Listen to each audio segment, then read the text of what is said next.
Hola chicos, ¿cómo están? Buen día. Iniciamos, Buen día, Doc. vamos, Buen Hola, día. buenos días, Doc. ¿cómo Ya, están? Buen doctor. día. Iniciamos con un breve repaso de algunas técnicas que son combinadas, que forman parte de lo que es el estudio de ascitis, ¿no? Es algo que nos quedaba pendiente. Entonces, una vez que terminemos de realizar lo que es este breve repaso, eh, hablamos de el repaso pendiente, ¿listo? Bueno, ya sabemos qué es la ascitis. Ya hemos visto los diferentes tipos de ascitis con los cuales podemos enfrentarnos en la práctica clínica. A manera de retroalimentación, recuerden que tenemos lo que es la ascitis libre, tenemos la ascitis tabicada, que semiológicamente cursan con unos signos muy particulares, ¿no? Por ejemplo, lo que es el signo del desnivel, tenemos el signo de Thormeyer, etcétera, ¿sí? Hoy vamos a realizar, como les estaba mencionando, lo que es un breve estudio de algunos signos que son importantes para realizar lo que es el estudio de ascitis, ¿no? Tenemos el signo de la ola cítica o la oleada cítica, tenemos el signo del témpano, tenemos el signo del doble ruido acítico, tenemos el signo de Shire y tenemos el signo de Brum, que son algunos signos que nos van a ayudar a estudiar de mejor manera lo que es la ascitis, ¿sí? Ayer en el video ya habían visto, ¿no?, cómo es que se realizan estos signos. Podemos encontrar algunas diferencias con lo que vamos a describir, porque muchos de estos signos se realizan necesariamente con dos examinadores, aunque también existe la probabilidad, ¿no?, de realizar este tipo de signos solamente con un examinador. Tenemos el signo de la oleada ascítica, ¿sí?, o también recibe el nombre de signo de Morgani. Combina dos métodos. Combina el método de la palpación y la percusión, ¿sí?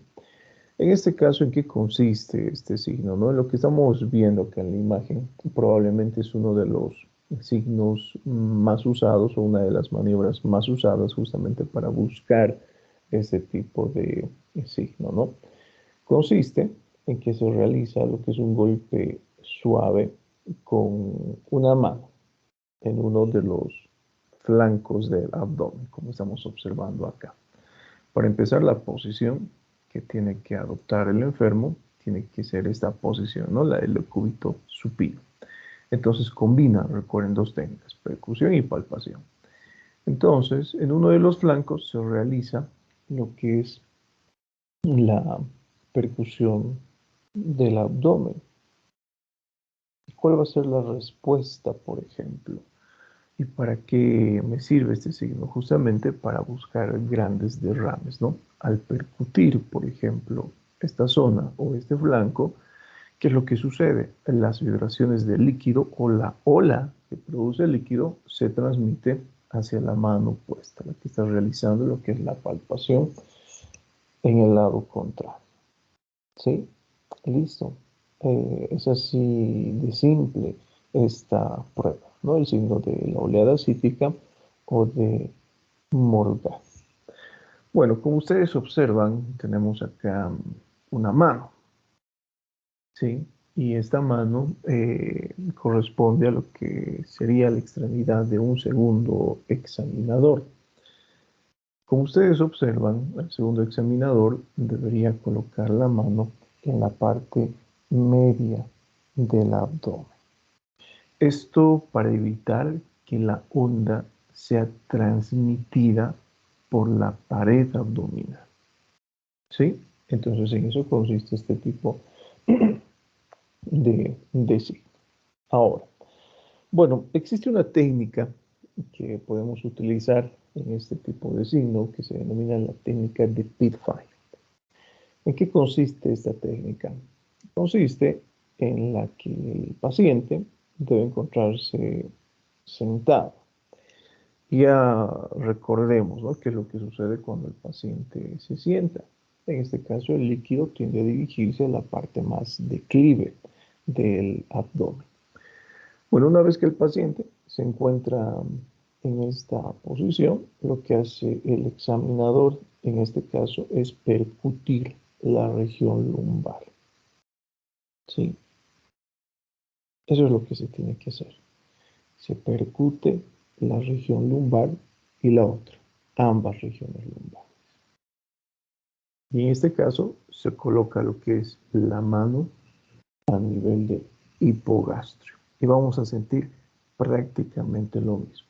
Cómo se moviliza, en este caso, el líquido dentro de lo que es el abdomen. Justamente el día de ayer, cuando hemos realizado, por ejemplo, la visualización de estos videos, en uno de ellos nos hablaban del signo del témpano, ¿no? Que muchos libros le conocen con el nombre del signo del témpano de hielo.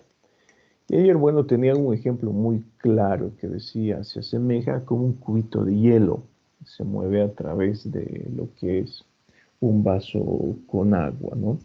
Entonces, este signo del témpano de hielo, como ya lo hemos visto ayer, vamos a ver la parte teórica, consiste en la percepción de una onda de choque, que en este caso se va a percibir cuando se comprime de forma brusca lo que es la pared de un abdomen que presenta en este caso ascitis. Entonces, para que comprendamos de mejor forma, ¿no? Este es el abdomen ascítico y lo que ustedes tienen que hacer en este tipo de situación es comprimir el abdomen, ¿sí? De forma brusca. Bueno, yo prefiero realizar lo que son ejercicios de compresión y descompresión. Comprimimos y descomprimimos, ¿sí? Comprimimos y descomprimimos. Y también es una técnica válida. Entonces, al realizar lo que es ese ejercicio de compresión brusca, si ustedes se dan cuenta, lo que estamos haciendo justamente es hacer que ese líquido acítico choque contra algunos órganos, especialmente contra el hígado, ¿no? Entonces vamos a percibir esa sensación de choque, ¿sí? Tenemos ese otro signo, que es el signo del doble ruido acítico, o también denominado el signo de Lian y Odinet. Bueno, para este tipo de signo, lo que nosotros tenemos que hacer es pedirle al enfermo que adopte lo que es la posición de pie. Entonces, una vez que mi paciente se encuentra en posición de pie, recuerden que la zona más declive, en este caso, llegaría a ser la parte baja del abdomen. Entonces, lo que yo voy a hacer es percutir la porción más baja del abdomen. Pero combina lo que es el método de percusión y el método de auscultación. Entonces, al momento de percutir esta zona baja, yo voy a realizar la auscultación en una zona que es mucho más distante. Entonces, ¿qué es lo que voy a realizar con este ejercicio? Lo mismo, lo que es la movilización del líquido dentro de la cavidad abdominal, pero como el líquido se moviliza y produce esa onda de choque, como les había mencionado, ahora la voy a escuchar. ¿Y qué es lo que voy a escuchar? Voy a percibir lo que es un sonido que es único y seco, debido a la vibración parietal, ¿no? Que es provocada por el golpe. Tenemos el signo de Shire, que en este tipo de situación, bueno, estos dos signos, el signo de Shire y el signo de Brum, eh, generalmente no se los usa en la práctica clínica, ¿no? Los más usados, o la cítica y el signo del témpano. El signo del doble ruido acítico también alguna vez van a ver. Pero el signo de Shire y el signo de Brum no se los realizan no porque el médico no quiera, sino porque muchas veces es podríamos decir, difícil encontrarnos con derrames que son muy pequeños. Entonces, muchas veces los derrames cuando son pequeños, semiológicamente pasan desapercibidos. Ni nos damos cuenta que el paciente presenta ascitis. Entonces, evitamos realizar, por ejemplo, este tipo de exámenes, ¿no? Pero cuando ustedes alguna vez observen a un paciente con antecedentes de alcoholismo y antecedentes de cirrosis hepática de tipo alcohólica, busquen estos signos. Por más que las manifestaciones no sean tan groseras, ¿sí? Busquemos estos signos. Sugieren lo que son derrames pequeños. ¿En qué consiste el signo de Shire? Se tiene que realizar lo que es tacto rectal. Y una vez que he realizado tacto rectal, debo ubicar la próstata en el varón o el útero en la mujer. ¿Sí? ¿Y qué es lo que sucede con la otra mano? Tiene que realizar la percusión por encima de la sínfisis del pubis. ¿Sí? Entonces, en caso de que exista algún tipo de derrame pequeño, ese tipo de percusión generaría esa ola que les he mencionado, pero esta se transmite hacia el dedo que está realizando lo que es el tacto rectal, ¿sí? El signo de Shire. Y tenemos, por último, lo que es el signo de Brun, que también es conocido con el nombre del signo de la vibración abdominal, no vibración abdominal. Por eso le vamos a pedir a nuestro paciente que hable en voz alta, ¿sí? A voz llena, separando las sílabas. Esto es importante en este tipo de signos. ¿Y qué es lo que hacemos? Vamos a colocar lo que es una mano en la región de la pared abdominal y vamos a percibir las vibraciones que se originan cuando el paciente habla, en caso de que exista la presencia de líquido. ¿Sí? Ese signo de Brun que les estoy mencionando es frecuente en casos de ascitis, pero también es frecuente en caso de que exista neumoperitoneo. ¿Sí? Entonces, bueno, con esto complementamos lo que es el estudio. ¿Alguna pregunta que tengan hasta acá? ¿Alguna duda? Ninguno, ¿no? Todo claro, entonces. Doc, Sí. para el signo de Shire, al paciente lo vamos a colocar en la posición para el tacto rectal, en genupectoral, por ejemplo, o Ya. en decúbito lateral, y aún así vamos a hacer todo, o existe otra posición a la que le debemos colocar al Bueno, paciente. lo mejor en este tipo de situación, miren, si nosotros colocamos al paciente en posición genupectoral y realizamos lo que es el tacto rectal, recuerden que en este caso el líquido tiende a desplazarse a la parte media del abdomen, ¿no? Entonces deberíamos percutir a nivel de este segmento, que sería mesogastrio o hipogastrio. Como el derrame es pequeñito, generalmente se ubica en lo que es hipogastrio. Lo aconsejable, por ejemplo, en este tipo de situación es realizar el tacto rectal en esa posición genupectoral, pero en la cual el paciente adopte la posición del decúbito. Sí, la misma posición genupectoral que hemos visto el semestre pasado, pero adaptada a lo que es el decúbito. ¿Sí? Con las piernas ligeramente flectadas sobre lo que es el abdomen y realizamos la misma técnica. ¿Listo? Ahora, existen otras técnicas exploratorias de tacto rectal, ¿no? Entre ellas podemos encontrar, por ejemplo, lo que es la posición de pie, pero con algunas variantes. El paciente puede encontrarse en posición de pie, con las extremidades inferiores separadas entre sí y con el tronco y el abdomen ligeramente inclinados hacia la región anterior. Esta posición que les acabo de mencionar probablemente es una de las más usadas dentro de urología para realizar lo que es el tacto de la próstata, ¿no? También se puede utilizar.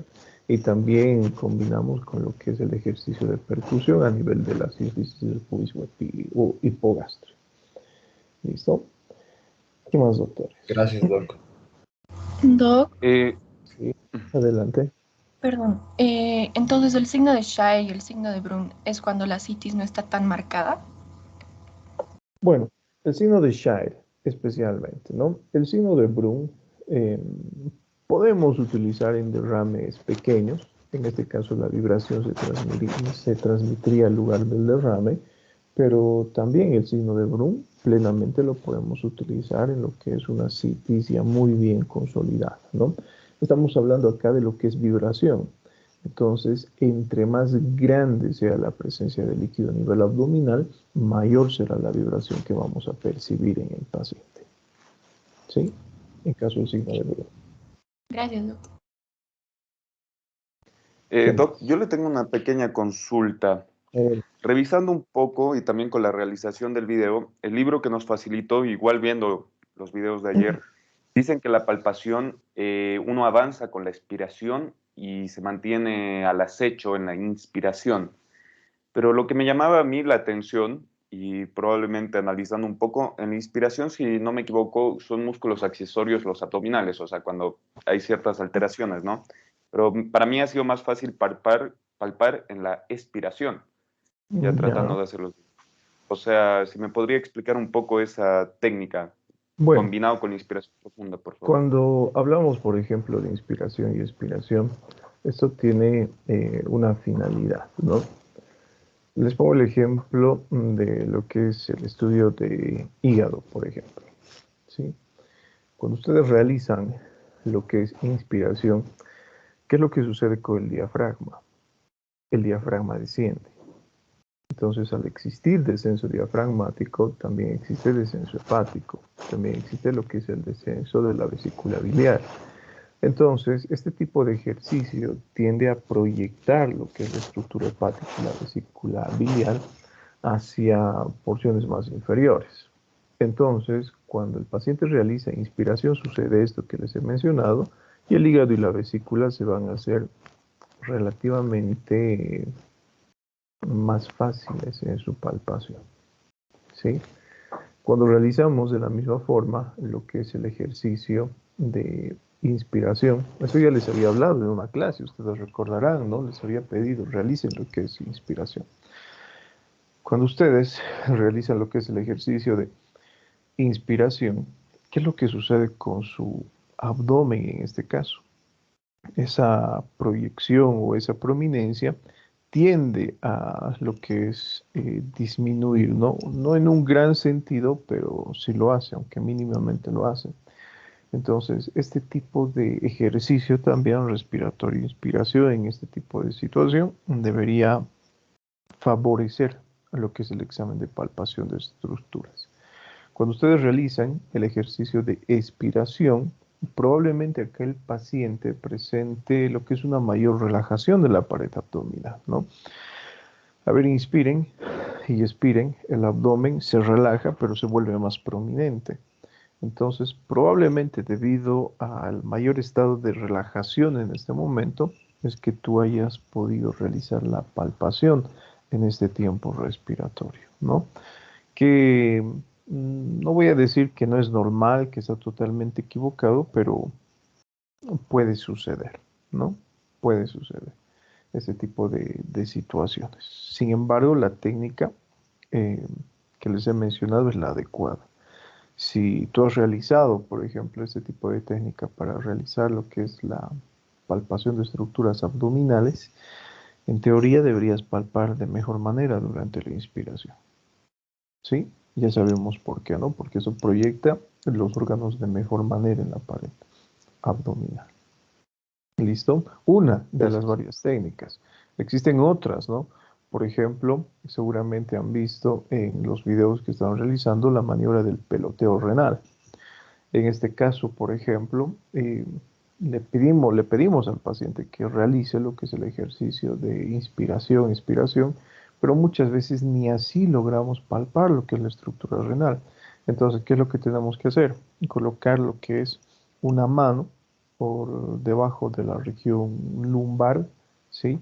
Proyectar esa mano hacia arriba y con la otra mano libre realizar lo que es la palpación, ¿no?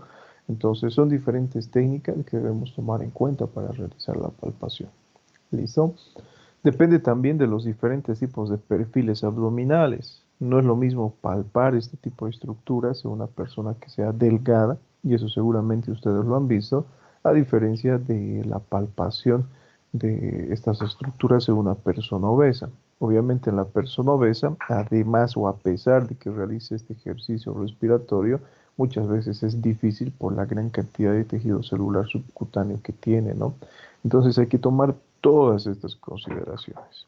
¿Listo? Pero bueno, como les digo, son recomendaciones a seguir. Si has palpado de mejor manera en expiración que en inspiración, no hay problema. La cosa es palpar estructura. ¿Sí? Gracias, doctor. ¿Qué más, doctorcitos? Doctor, Adelante.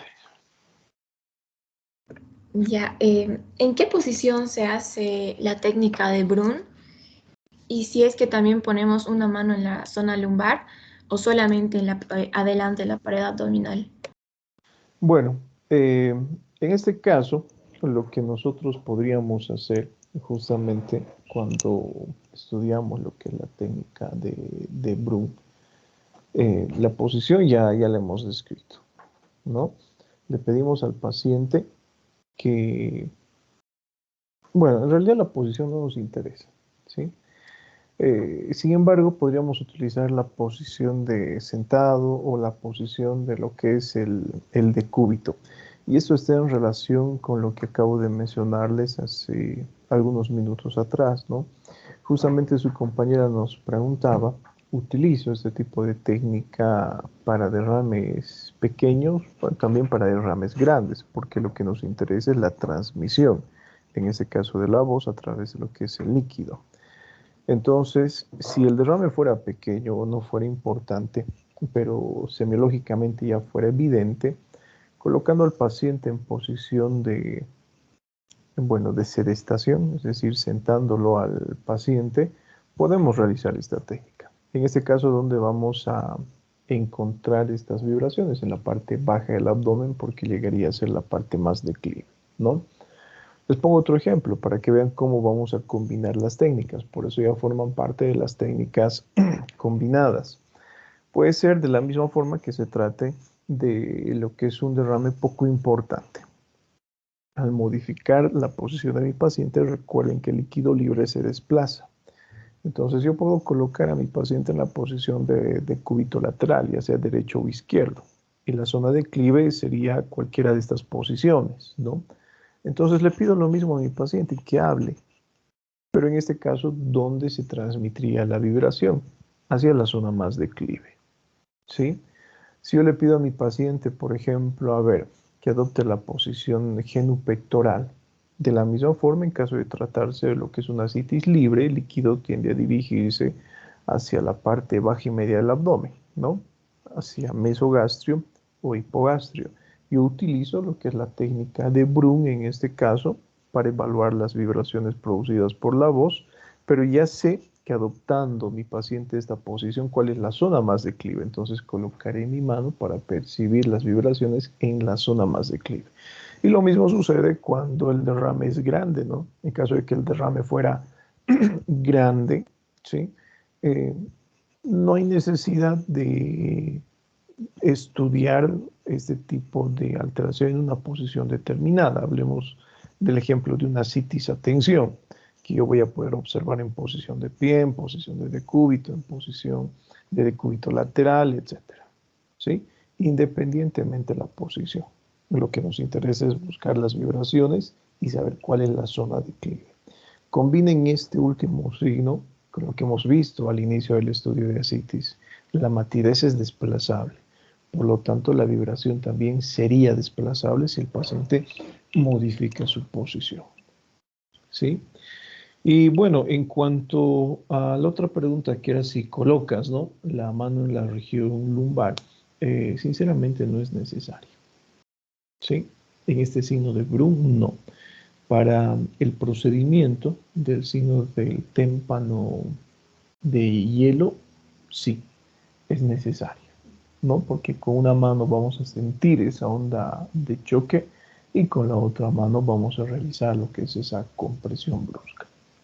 ¿Listo? Pero para el signo de Brun, no. ¿Qué más, doctores? Doc, Adelante. tenía una duda. El signo de Thormeyer lo vamos a poder ver en una citis libre o citis tabicada y en los otros también. O sea, nos ha dado varios signos, pero quería saber si es para... Estos signos se van a presentar en lo que es una citis libre o tabicada o puede ser en ambos. Estos signos que acabamos de ver, esos signos que acabamos de ver son característicos de aquellos pacientes con ascitis libre. ¿Sí? En la ascitis tabicada, recuerden que justamente al encontrarse líquido enquistado, no va a existir modificación con los cambios de posición, entonces va a ser complicado, ¿no? El signo de Brun podríamos encontrar en lo que es una ascitis tabicada, ¿no? Porque recuerden que la voz se va a transmitir de mejor manera por lo que es un medio sólido. Entonces, al existir lo que es tabicación, tejido cicatrizal, fibrosis, etc., en este caso podríamos percibir esa vibración a nivel abdominal. ¿Cuál sería la diferencia con el ejemplo que les he puesto hace segundos atrás? Que no se modificaría con los cambios de posición en que presenta el paciente, ¿no? Y el signo de Thormeyer, bueno, más que en una ascitis libre, es característico de una ascitis que tiene como causa la tuberculosis peritoneal. En este caso, tan libre no es, porque recuerden que en una parte existe lo que es retracción del mesenterio y en la otra no. Entonces, de alguna forma tiende a encapsular, si vale el término, lo que es el derrame, ¿sí? Pero tampoco sería típico de lo que es una ascitis libre. Como les había mencionado, ¿no? Justamente este signo se caracteriza porque en un hemiabdomen vamos a percutir lo que es justamente timpanismo y en el otro vamos a percutir lo que es matidez. Y existe esa división tan típica debido a lo que es la retracción, ¿no? Peritoneal. Entonces, depende de lo que habíamos visto en la anterior clase. Tenemos que combinar justamente este tipo de signos y de maniobras a realizar. ¿Qué más, doctores? Doctor, ahora que tocó el tema de la tuberculosis, es lo mismo, o sea, la citis, bueno, perdón, la peritonitis tuberculosa que una tuberculosis peritoneal. Sí, sí, es lo mismo. Cuando hablamos de esto, bueno, de lo que tú has mencionado, ¿no? Es prácticamente lo mismo. Tuberculosis intestinal o peritoneal. Obviamente, si hablamos desde un punto de vista, podríamos decir técnico y por definición, intestinal involucra lo que es intestino, ¿no? Peritoneal involucra lo que es el peritoneo, pero prácticamente es lo mismo, ¿sí? Los signos son los mismos. ¿Qué más? Nada más, entonces empezamos con nuestro repaso. ¿Listo? Entonces estos signos, recuerden que, bueno, generalmente no tenemos dos, el signo de la ola cítica y el signo del témpano, que son los más conocidos, que en realidad son más que suficientes para realizar lo que es el estudio de ascitis, ¿no? Sin embargo, es importante conocer los demás también. Lien-Odinet, el de Shire y el de Brun. ¿Sí? Bueno, entonces, a ver, comenzamos con nuestro repaso. Vamos activando sus camaritas, por favor. Doctor, Sí.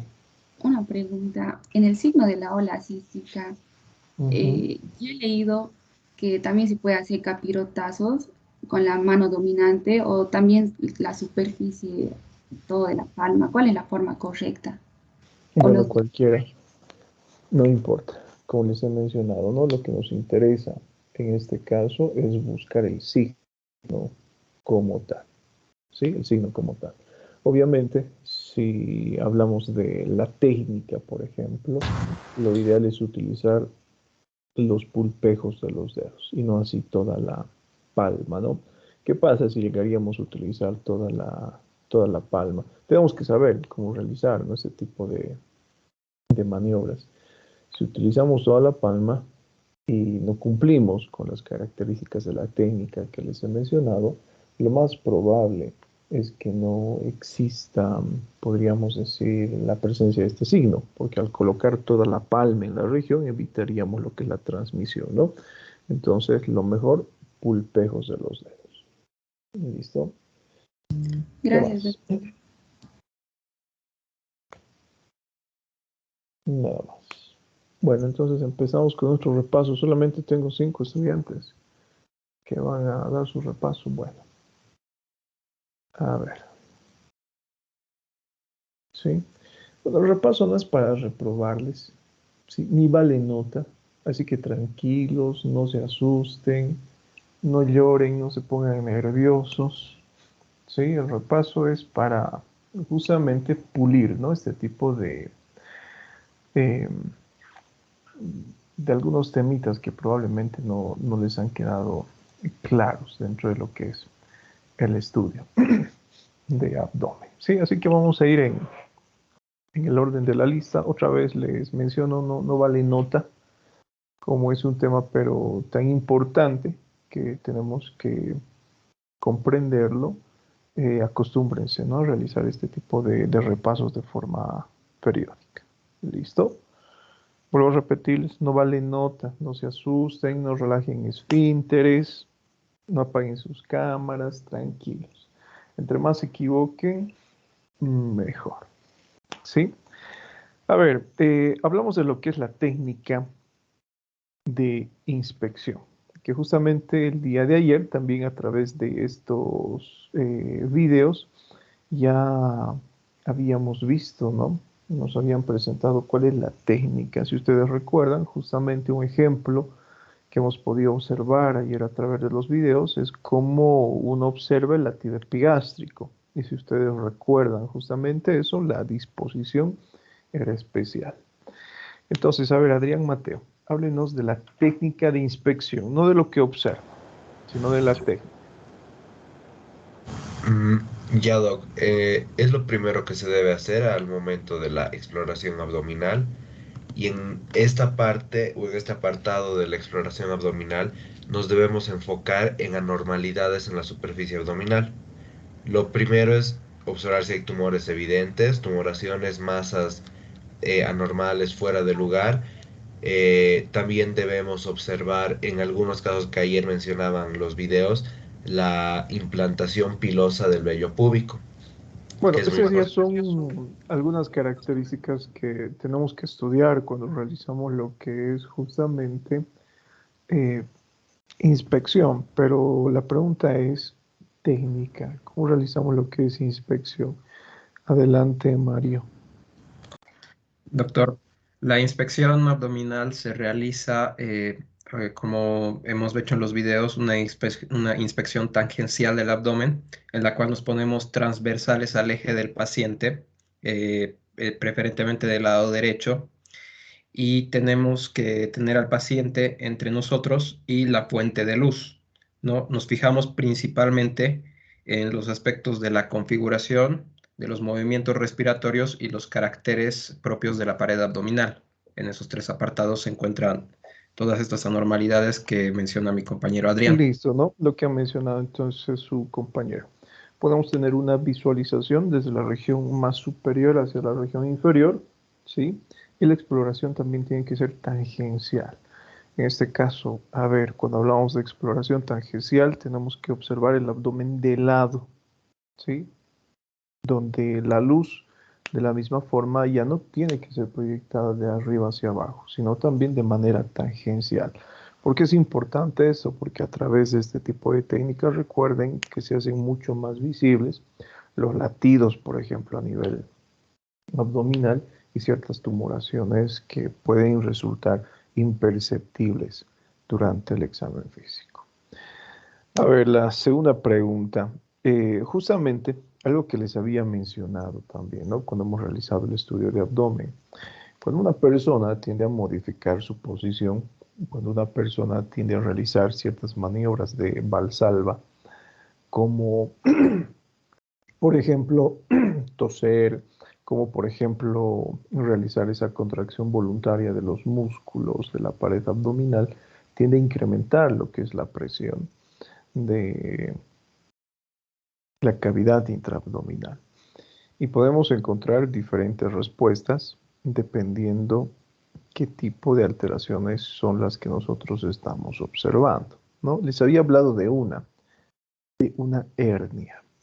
¿Qué sucede en caso de hernias con los cambios de posición del paciente? Y ayer nos habían explicado algo que se encuentra escrito también en su libro de Chamorro. ¿Qué sucede cuando la masa se encuentra en la pared abdominal o detrás de esta? Alejandra. Fabiola Gutiérrez. Sí, doc. Bueno, lo que pasa al realizar una contracción, ¿no es cierto? Ya sea elevando las piernas o pidiéndole un movimiento de contraposición, poniendo la mano en la frente, producía la herniación debido a la contracción de los músculos de la pared abdominal. No. A ver, adelante, Almendra. Les estoy preguntando sobre la respuesta. Marife, adelante.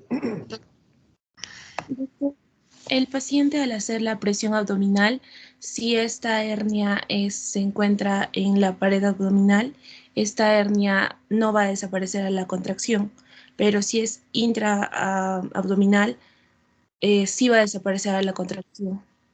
A ver, Francesca, ¿qué nos dice? Que pedimos al paciente que levante un poco la cabeza para que haya tensión en el abdomen. Entonces, si la tumoración se puede palpar, significa que está delante de los rectos anteriores. En cambio, si desaparece, es porque es intraabdominal. Listo, está bien, ¿no? Ojo, a ver, por eso es importante, ¿no? Que se equivoquen en ese tipo de repasos. No estamos hablando de un defecto herniario como tal, Marife, ¿no? Entonces, lo que usted nos ha mencionado es si la hernia es o se ubica delante de la pared abdominal anterior, no desaparece, no. Cuando hablamos de un defecto herniario, existe lo que es una comunicación anormal, ¿no? Existe la presencia de un orificio, de un anillo herniario por el cual sale el contenido a nivel o desde la cavidad abdominal hacia lo que es un saco. ¿Listo? Algo importante, miren, lo que nosotros tenemos que hacer en este caso es pedirle al paciente que realice la contracción de los músculos de la pared abdominal, ¿sí? Pero realizando lo que es el ejercicio de flexión. ¿Alguna vez han realizado flexiones abdominales? ¿Sí? Le vamos a pedir al paciente que adopte la posición del decúbito en este tipo de situación y le voy a pedir que levante ligeramente la cabeza y el tronco. Lo recomendable es que levante la cabeza y el tronco describiendo un ángulo de 45 grados, ¿no? Para esto lo mejor es evitar que el paciente utilice sus manos como medio de sostén. Porque si ustedes le van a pedir al paciente, ¿sí? Levántese, a ver, incorpórese un poquito, lo que va a hacer el paciente es colocar las manos en la camilla e incorporarse. En ese caso estaría realizando lo que es fuerza de sus extremidades superiores y no así del abdomen. Lo más fácil, ejercicio de flexión abdominal. Le pedimos al paciente que coloque sus dos manos a la cabeza para evitar que utilice justamente sus extremidades para incorporarse y le pido que realice el movimiento de flexión abdominal. ¿Sí? Pidiéndole que la cabeza y el tronco, recuerden, se encuentren en un ángulo de 45 grados. Entonces, con ese ejercicio va a existir contracción de los músculos abdominales. Ese tipo de maniobra nosotros no solamente lo utilizamos, por ejemplo, para evaluar lo que son tumoraciones a nivel abdominal, ¿sí? ¿Para qué también nos servirá ese tipo de técnica que está descrita en este libro que les he mencionado? ¿Para evaluar qué? Almendra.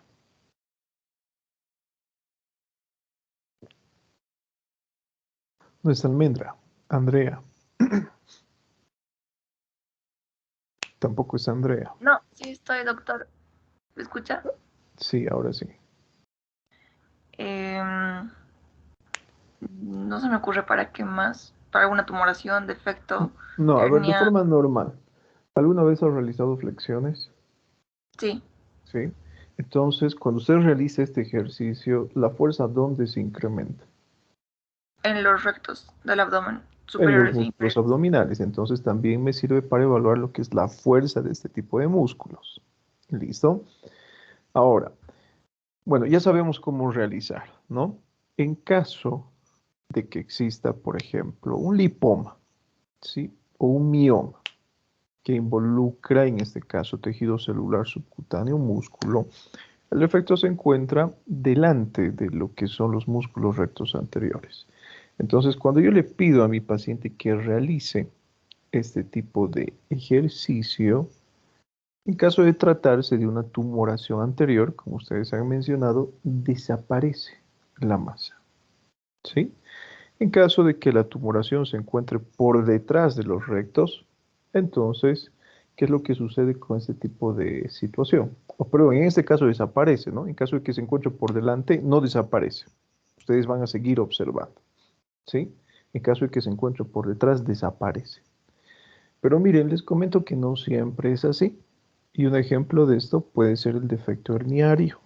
Muchas veces cuando el paciente presenta una hernia y le pedimos que realice este tipo de ejercicio, lo que nosotros observaremos será un incremento del tamaño. Pero recuerden que el examen de la inspección tiene que confirmarse necesariamente los hallazgos que hemos encontrado con el examen de palpación. Entonces, si ustedes observan una masa a nivel abdominal, no solamente se fíen en realizar este tipo de maniobras para establecer si es una tumoración ubicada en la región anterior, en la región posterior de los rectos anteriores, necesariamente tienen que tocar, ¿sí? Entonces toquen esa tumoración. Si esa tumoración, por ejemplo, vamos a decir el ejemplo que les he puesto, incrementa de tamaño, busquen en su base si es que existe la presencia de un orificio. En caso de que exista un orificio, ya tienen su diagnóstico, ¿no? Se trataría, en este caso, de lo que es una hernia. Recuerden, eso es lo que nos presentan los libros de semiología, pero no siempre podemos encontrar este tipo de resultados y depende del tamaño del defecto en realidad. ¿Listo? Bueno, continuamos. A ver, Andrés Mauricio Parco, díganos las técnicas para realizar auscultación.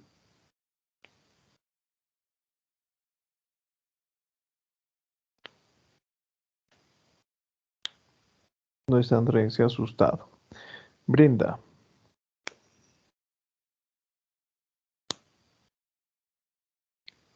Tampoco es a Brenda. Carla María José. Técnicas para realizar auscultación. Doctor, no me acuerdo. Tiene que acordarse, Carla. Carmen Victoria. ¿Cómo realizamos la auscultación? A ver qué nos dice Erika. Mundo Corre. Doctor, lo que he entendido, para la auscultación se va a utilizar los 4 cuadrantes o también sobre el ombligo. Ya, a ver, háblenos un poquito más de la técnica, María Isabel. Taza. Doc, podemos usar una técnica directa, que puede ser apoyando el oído directamente sobre el abdomen, o la más común, la indirecta, usando un estetoscopio en los 4 cuadrantes y escuchamos la frecuencia de los ruidos hidroaéreos, que debería ser normalmente entre 5 a 35 ruidos por minuto a nivel intestinal.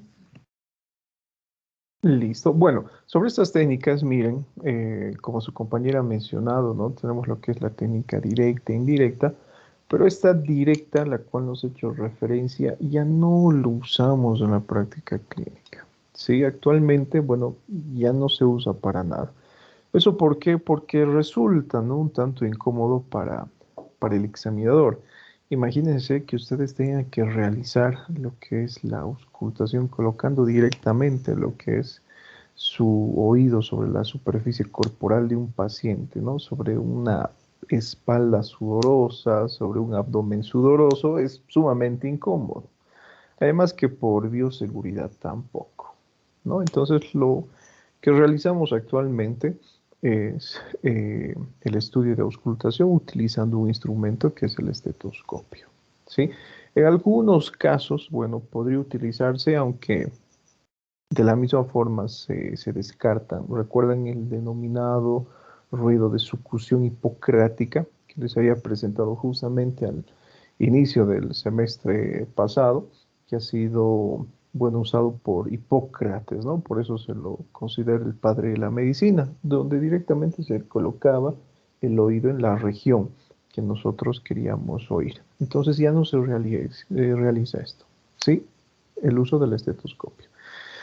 Teníamos que realizar la división en 4 cuadrantes y teníamos que realizar la auscultación de cada cuadrante por 5 segundos. ¿Listo? Si nosotros oíamos, les había mencionado, ruidos hidroaéreos en 2 cuadrantes, consideramos normal en cuanto a frecuencia, ¿sí? Tenemos que realizar la auscultación en todos estos cuadrantes. En caso de que realicemos la auscultación en un cuadrante, hablamos de hipoactividad. Si no oímos nada, silencio abdominal. Si escuchamos ruidos hidroaéreos en 3 o 4 cuadrantes, hablamos de hiperactividad. Y lo habíamos relacionado con nuestras clases de fisiopatología, que existe un incremento o disminución de los ruidos hidroaéreos, no necesariamente significa enfermedad. Puede estar en este caso en relación con el tipo de alimento que consume una persona. Algunos alimentos se digieren de forma más rápida que otros y entonces estos ocasionarán, les había mencionado, lo que son ruidos hidroaéreos con mayor frecuencia. Sin embargo, en aquella ocasión les había mencionado que lo ideal es realizar la auscultación durante 1 minuto, ¿sí? Durante 1 minuto. Y justamente ayer en los videos hemos visto cuál es esta técnica. Hemos visto 2, ¿no? Hemos visto, por ejemplo, la técnica donde se colocaba el estetoscopio directamente sobre el mesogastrio y lo auscultábamos por 1 minuto. Y el otro video, que ya incluía todo lo que es el examen abdominal completo, ya no colocaba el estetoscopio sobre el mesogastrio, sino dividía el abdomen en 2 partes, ¿no? En mi abdomen derecho e izquierdo y realizaba la auscultación de cada uno de estos segmentos. Entonces, cualquier técnica es válida. Colocar el estetoscopio sobre el mesogastrio, dividir así como hemos visto ayer en los videos en 2 semiabdómenes, izquierdo y derecho, o realizar esa división en 4 cuadrantes. Lo ideal, lo recomendable es realizar la auscultación mínimamente por 1 minuto. ¿Sí? Mínimamente. Eso es lo recomendable. Listo, está bien. A ver, háblenos de hepatomegalia. Brenda Maya. ¿Cómo realizamos el diagnóstico de hepatomegalia?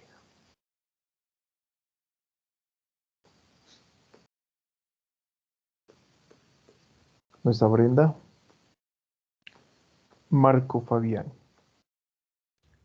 Doctor, primeramente tenemos que tomar en cuenta los límites. Hay que tener en cuenta que, por ejemplo, el hígado normal tiene un límite superior desde la quinta costilla, el límite inferior es del reborde costal, ¿de acuerdo? Y normalmente se palpa, ¿no? De 1 a 2 centímetros por debajo del reborde costal. Hay que tomar en cuenta, por ejemplo, que en patologías respiratorias como el enfisema, nos haría confundir una hepatomegalia, ¿no? Debido al descenso diafragmático que hay en esta. Hay que tomar en cuenta también la proyección hepática a la percusión, que es de 9 a 12 centímetros. Si es mayor de 12, es hepatomegalia. Si es menor de 9, una atrofia hepática. Listo, así de simple, ¿no? Como nos ha explicado su compañero. La palpación, vuelvo a repetirles, es sugestiva de hepatomegalia, pero no hace el diagnóstico de hepatomegalia la palpación. Es lo normal, ¿no? De 1 a 2 centímetros. Por debajo del reborde costal se palpa el hígado. Pero puede ser que la palpación sea facilitada. ¿Sí? En caso de que sea fácil la palpación de este borde hepático, vamos a sospechar en hepatomegalia. Sí, es altamente sugestiva, pero no confirma la palpación de hepatomegalia. Lo que confirma la hepatomegalia es la proyección hepática. La combinación de estas técnicas, palpación y percusión. y tengo que medir, les había mencionado justamente con una cinta métrica, la distancia entre ese reborde costal palpable y el límite superior. ¿Sí? Si es mayor a 12, ya sabemos qué significa. Si es menor a 9, ya sabemos de la misma forma qué significa. Díganos, por favor, Carmen Victoria Vélez, signo de Joubert. ¿Qué es el signo de Joubert? Es para determinar la desaparición de la matidez hepática. Por ejemplo, es una relación con neumoperitoneo y el meteorismo. Por ejemplo, en el meteorismo no va a haber un cambio, o bueno, no hay cambio cuando se cambie de posición al paciente, valga la redundancia. Todavía no vamos a hablar de eso. Signo de Joubert, así puntual. Pérdida de la matidez hepática. ¿Sí? Okay. Ese es el signo de Joubert. Pérdida de la matidez hepática. Las causas pueden ser varias. ¿Sí? Ya habíamos mencionado. Entre las dos principales causas de pérdida de la matidez hepática, neumoperitoneo como principal y como causa secundaria, meteorismo. ¿Sí?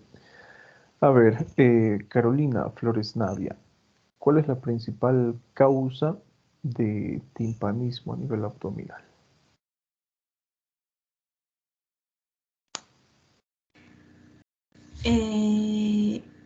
La citis. No, de timpanismo no. A ver, Cecilia. Doc, puede ser meteorismo o neumoperitoneo. ¿Cuál es la principal causa de estas dos? De timpanismo. El meteorismo. El meteorismo es la principal causa. ¿Sí? De timpanismo a nivel abdominal. ¿Y cuál será la principal causa de pérdida de matidez abdominal, Cristian? O de matidez hepática, perdón. Principal causa de pérdida de matidez hepática. ¿La citis no sería, Doc? No. Si estamos hablando de pérdida de la matidez hepática, en la citis no existe pérdida de la matidez, más al contrario existe un cuadro de matidez. El neumoperitoneo. Entonces no hay que confundir, ¿no? La principal causa de pérdida de la matidez hepática es el neumoperitoneo. La principal causa de timpanismo a nivel abdominal, meteorismo. Ahora, les había mencionado que tanto meteorismo como neumoperitoneo pueden producir pérdida de la matidez hepática. El meteorismo generalmente no lo hace. El que lo hace es el neumoperitoneo, por eso es la principal causa. Pero les había puesto algunos ejemplos, ¿no? Les había mencionado especialmente cuando he tenido la oportunidad de observar a un paciente con cuadros de obstrucción intestinal, he podido observar cómo el colon transverso se sobrepone a la estructura hepática. Y eso ustedes van a ver casi siempre, ¿sí? Voy a buscar las placas radiográficas, las debo tener por el celular guardado por allí. Voy a buscar y les voy a mostrar. Puede suceder este tipo de situación, ¿no? Donde la distensión colónica sea tan grande que se sobreponga la estructura hepática.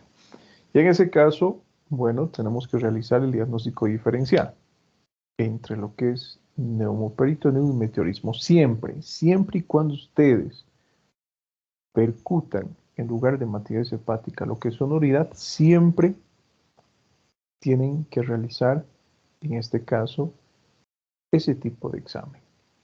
¿Y de qué examen estoy hablando? ¿En qué consistía? Diego Israel. ¿Qué es lo que teníamos que hacer para diferenciar una situación de otra?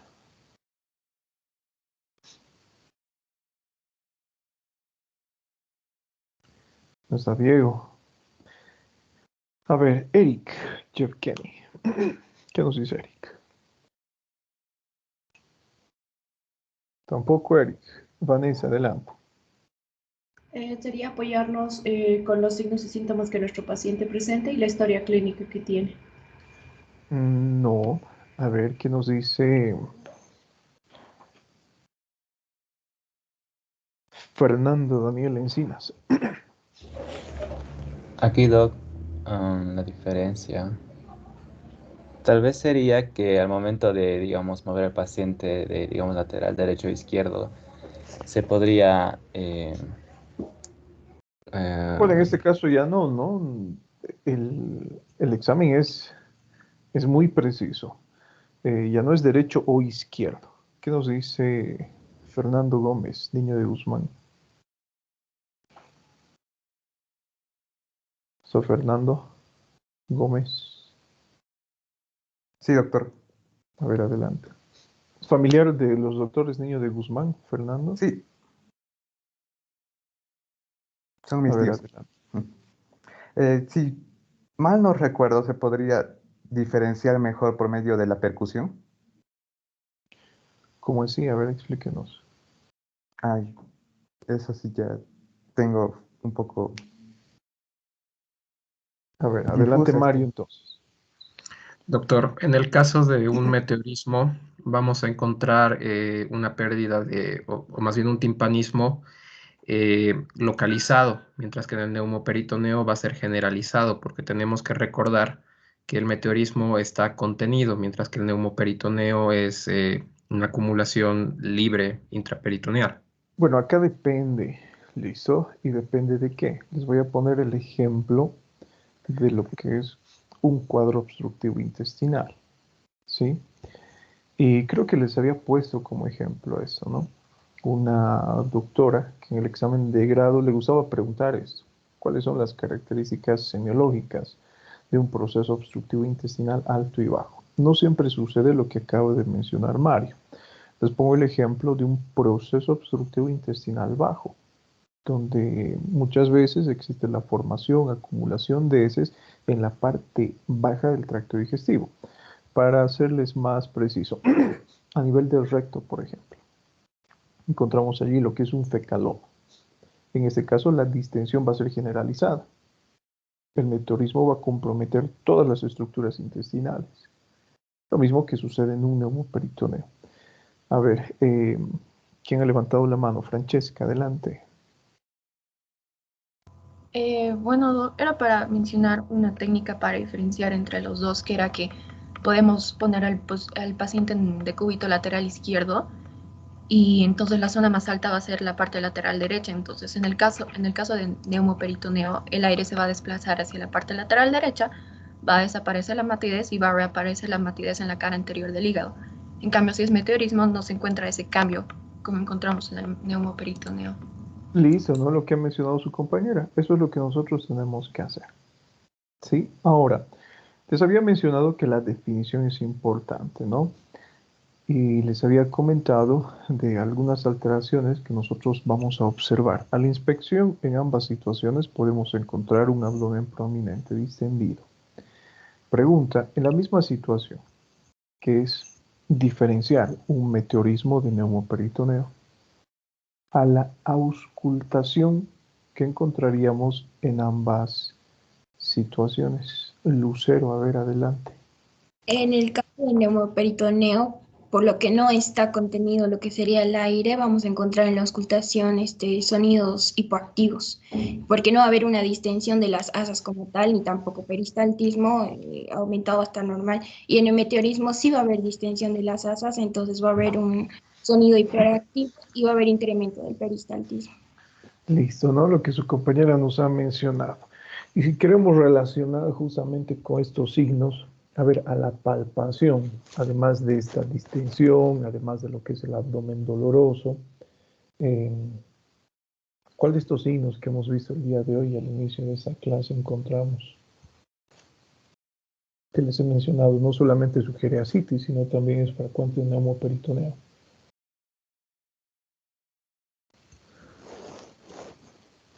Francisco Andrés.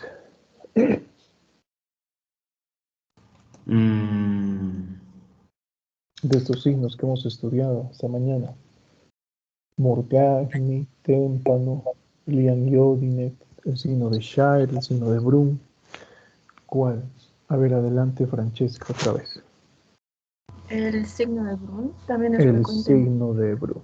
Sí, Francesca estaba atento hoy día, qué bien. Siempre es calladita, ahora está participativa. Listo, entonces si ustedes se dan cuenta, doctores, miren, este es un ejemplo característico de lo que tenemos que hacer en la práctica clínica, ¿no? Y la recomendación siempre es la misma. Nunca un signo nos hace el diagnóstico de una patología abdominal. Nosotros tenemos que tener esa capacidad de hacer que todo engrane, identificar qué alteraciones encontramos a la inspección, a la auscultación, a la percusión y a la palpación. Entonces, a ver, les realizo la siguiente pregunta. Vamos a poner el ejemplo de lo que hemos hablado tanto en clases, ¿sí? Un proceso obstructivo intestinal bajo. La alteración se encuentra allí en la ampolla rectal. Un paciente viejito que no puede eliminar sus heces, constipado. Entonces, a ver, por 2 puntitos, aquella persona que nos diga de manera precisa cuál será el motivo de consulta, qué manifestaciones clínicas presentará el paciente, ¿sí? Qué síntomas y signos, y qué alteraciones ustedes esperan encontrar a la inspección, auscultación, percusión y palpación, involucrando todo ya, ¿no? Incluyendo tacto rectal. Todos los signos, que no se les salte ninguno. Aquel que esté preparado, levanta la mano y nos explica. Todos los signos que podamos encontrar en esta situación.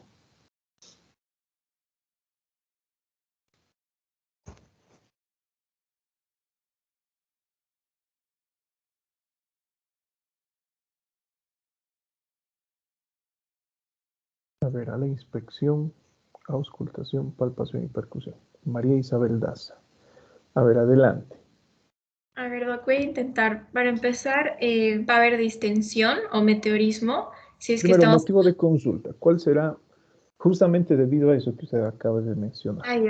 Constipación y más que nada distensión, flatulencias tal vez, pero el principal motivo de consulta yo creo que va a ser constipación o que no va al baño. Ya puede ser constipación. Recuerden que hemos hablado de una triada, ¿no? La triada de Grisman. Listo. ¿En qué consiste esa triada? Dolor, distensión o meteorismo y también ausencia de deposiciones de heces o gases. Listo, ¿no? El paciente entonces como motivos de consulta presenta esto. Yo me atrevería a decir que el principal motivo de consulta es el dolor. Listo, excelente. ¿Qué tipo de dolor presentará el paciente? Algo que hemos visto también en este tipo de situaciones, dentro de la enfermedad actual. De tipo, o sea, es por el peristaltismo, entonces sería de tipo cólico, yo creo, porque coincide con el peristaltismo. Está bien, de tipo cólico, ya sabemos cuáles son las características del dolor cólico, es intermitente, etcétera. Ya, está bien. Dentro de lo que es el examen físico, a ver, ahora sí, háblenos qué encontramos a la inspección, auscultación, percusión y palpación, de forma precisa. Ya, entonces a la inspección vamos a ver el abdomen distendido, puede ser un abdomen globoso, generalizado por la obstrucción, que va a ser una obstrucción baja. En la parte inferior va a estar globoso especialmente.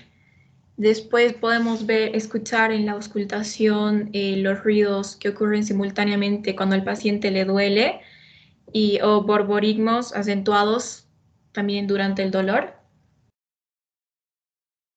¿Qué pasa? ¿Cómo se denomina ese sonido que es tan típico del proceso obstructivo intestinal? Sonido de lucha, creo que se llamaba. Sonido de lucha, ¿no? ¿Dónde lo auscultamos ese sonido de lucha? Encima del proceso obstructivo. ¿Cuándo Eso es auscultamos? el acceso doloroso, cuando le duele. Listo, cuando le duele al paciente. ¿Sí? En el máximo momento de acceso doloroso, de intensidad dolorosa, tenemos que auscultar este sonido. Solamente en esta condición vamos a poder auscultar el denominado sonido de lucha, ¿no? En otra situación, no. Listo, ¿qué más? Y en caso de que sea un proceso obstructivo estrangulado, los intestinos se van a romper y las heces se van a ir hacia la cavidad peritoneal y vamos a tener un cuadro de peritonitis con silencio abdominal. Ya podría ser, ¿no? La isquemia duele mucho, ¿sí? Y es frecuente en ese tipo de pacientes, los infartos mesentéricos. Pero ya cuando existe una leve remisión de los síntomas o cuando el paciente se pone más tranquilo, les había mencionado, no siempre sospechamos en lo que es mejoría o una evolución favorable. Y también pensamos en lo peor, ¿no? Especialmente si no hemos tenido la oportunidad de solucionar el cuadro clínico que presenta el paciente. Listo, está bien. A ver, auscultación a la percusión, ¿qué vamos a percutir? Podemos percutir timpanismo por el meteorismo que tiene el paciente. Listo, timpanismo. ¿Dónde percutimos el timpanismo? En la región intestinal, porque ahí es donde va a estar contenido los gases. Por encima del proceso obstructivo, ¿no? Esto es importante saber. Recuerden que por debajo del proceso obstructivo, en este caso, percutiremos normalidad. Pero como hemos puesto el ejemplo de un proceso obstructivo intestinal bajo, entonces vamos a percutir timpanismo prácticamente en todo el abdomen. Listo. A la palpación, ¿qué es lo que va a encontrar? ¿Qué signo? ¿Sigo yo, Doc, o no? Sí, sí. Ah, ya. Puedo mencionar aquí del tacto rectal, que también Todavía creo que... no. A la palpación de abdomen.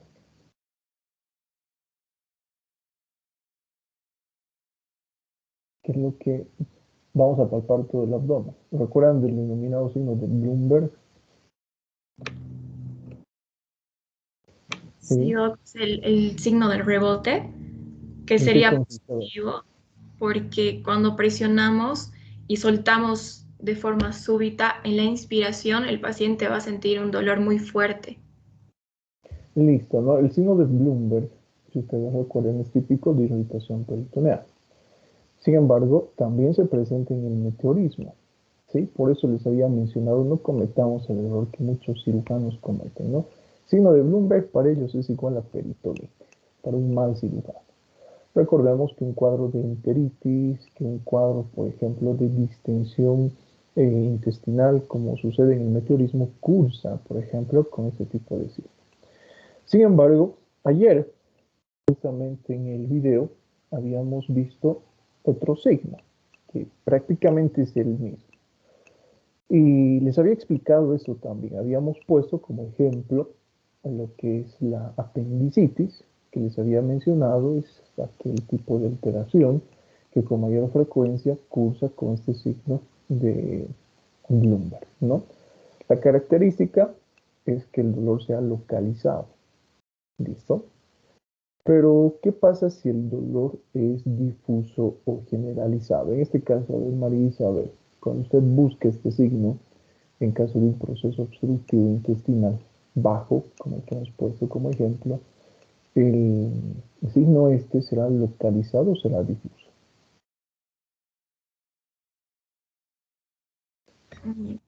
¿Localizado, Doc? En caso de obstrucción intestinal, generalmente es difuso. Le va a doler al paciente todo el abdomen. Recuerden, ¿por qué? Porque todas las estructuras intestinales se distienden. ¿Sí? Es difuso. ¿Y cómo se conoce a ese signo? Lo vamos a denominar por el momento así, ¿sí? A ese signo de Bloomberg difuso, ¿cómo se le conoce? Cuando es localizado, Bloomberg. ¿Sí? Cuando es difuso,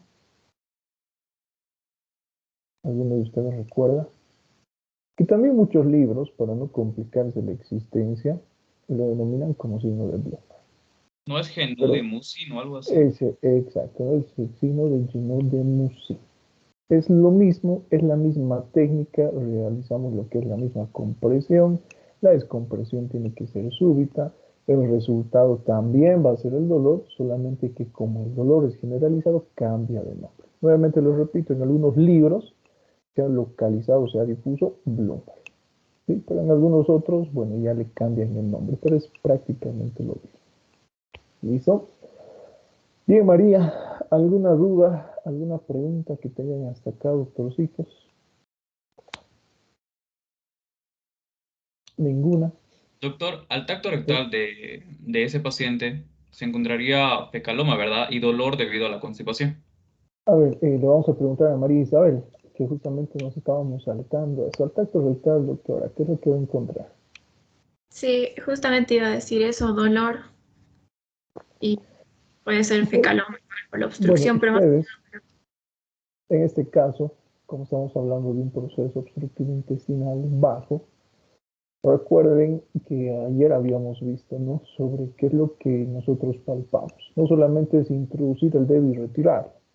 Tenemos que estudiar las características de la ampolla rectal. Les había mencionado que debería ser vacía, ¿sí? Pero en este caso, como el fecaloma se encuentra ubicado en este segmento, ustedes van a poder palpar esa masa de heces induradas, ¿sí? Van a realizar lo que es la palpación de lo que está originando el proceso obstructivo. Y bueno, a ver, a manera de cultura general, ¿cuál será el tratamiento de su paciente en este tipo de situación? Que eso lo vamos a ver en fisiopatología, ¿no? El tratamiento es más, podríamos decir, extenso de lo que creemos. Pero, ¿qué es lo que harían ustedes para eliminar el proceso obstructivo en esta situación? Fernando. ¿Se podría combinar un tratamiento por medio de administración de laxantes con un enema? Enema, generalmente, ¿no? Los laxantes no, porque, bueno, podrían incrementar, ¿no?, lo que es el proceso obstructivo, ¿sí? Enema. En este caso, bueno, se introduce lo que son soluciones que tiendan a hidratar, por ejemplo, y a lubricar esas heces acumuladas para que el paciente las elimine. Incluso ustedes esto lo van a ver cuando realicen el internado. Dentro de lo que es la práctica clínica, la acumulación de heces puede ser tan grande que el paciente no va a eliminar, ¿no?, esa gran cantidad de materia fecal que tiene por el propio tamaño. Entonces, muchas veces lo que tienen que hacer ustedes es realizar tacto rectal y con el dedito deshacer las heces para favorecer justamente lo que es la eliminación. Sí, sobre tratamiento estudiaremos de forma más detallada en fisiopatología. ¿Listo? ¿Qué más, doctorcitos? Nada más, alguna duda que tengan sobre abdomen, que ya no lo vamos a volver a ver.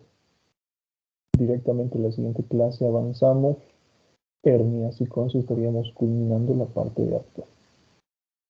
¿Ninguna? Listo, entonces les llamo lista.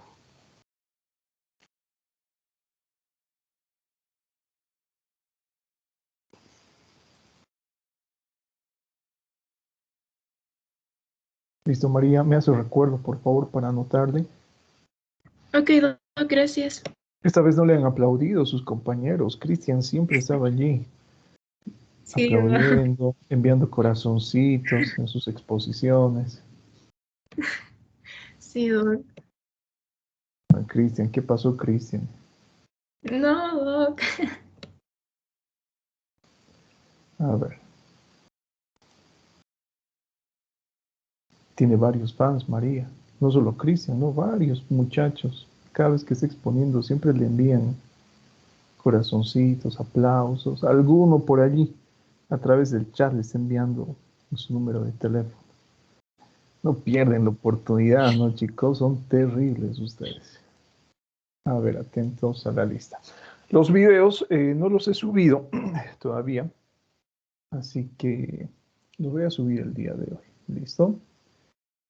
Se va a encontrar en el grupo de semiología, en la parte de materiales de clase. Ya saben, ¿no? Ingresan a lo que es la pestaña de general y se van a la parte de archivos, materiales de clase, y allí van a poder encontrar los videos para que puedan observarlos.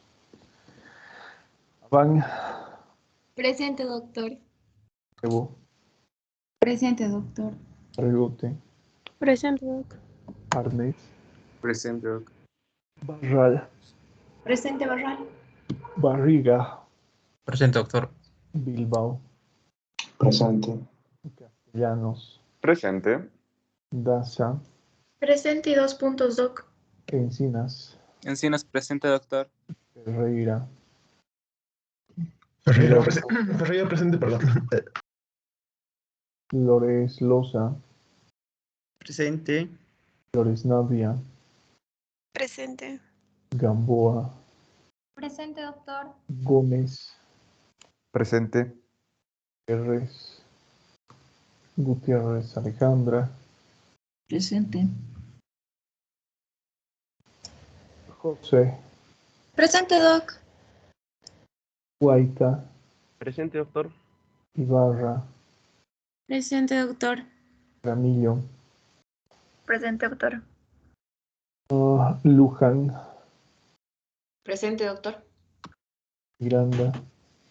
Miranda, presente, doctor. Miranda Francisco. Presente, doctor. Montaño, que no está. Muñoz. Muñoz, presente, doctor. Milipu. Presente. Orellana. Ortuño. Presente, Doc. Parco. Presente. Pérez. Pérez, presente, doctor. Barro. Presente. Rivera. Presente, doctor. Riva. Presente, doctor. Rocavado. Presente, doctor. Sánchez. Presente, doctor. Una. Ticona, presente, Doc. Torrejón. Torrejón, presente, doctor. Rico. Rico, presente, doctor. Vaca Flores. Presente, Doc. Vargas. Presente, Doc. Velarde. Velarde, presente, doc. Vélez. Presente, doctor. Zambrano. Presente, doctor. Zamorano.